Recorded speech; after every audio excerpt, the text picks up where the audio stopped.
Australia's biosecurity system plays a crucial role in maintaining market access for our livestock and plant industries. Farm biosecurity covers a range of practices that help to keep Australian livestock and crops free of disease, pests and weeds. This short video provides a practical overview of farm biosecurity measures you can implement as part of your daily routine to minimise the risk of people moving around your property. Having a biosecurity regime doesn't have to be difficult or expensive. There are simple measures which you can take to protect your property. Farm biosecurity means everything to me. It's very much a part of the whole toolkit that a farmer needs to have. People, including staff, suppliers, vets, agronomists, stock agents, contractors, itinerant workers and even your family and friends can unintentionally carry disease, pests and weeds onto your property.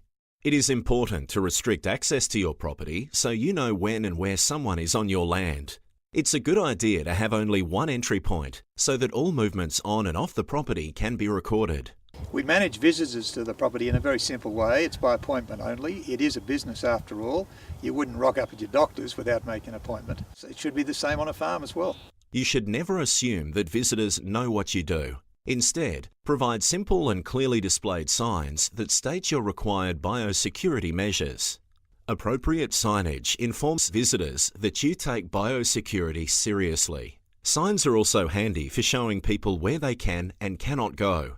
Signs to designated visitor parking should be clearly visible from the entrance to the property. Visitors should be directed to a designated parking area away from livestock and crops, and then report to the office or house to sign the visitor register. Visitor contact with livestock and plant production areas should only be allowed if it is necessary. Limiting visitor access as much as possible will minimise the risk to the health of plants and animals on your farm. It's a good idea to conduct a visitor risk assessment before you allow a person onto your property. Check whether they have recently been in contact with other livestock or crops, or whether they have recently returned from overseas. If a visitor is assessed as being high risk, you must implement appropriate measures to lower that risk. For example, by changing their clothing and washing their footwear, or provide them with alternatives.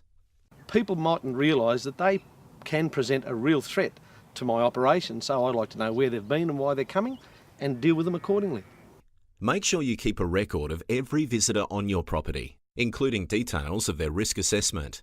Record keeping gives government officials the ability to trace back or trace forward in the case of a disease, pest or weed outbreak.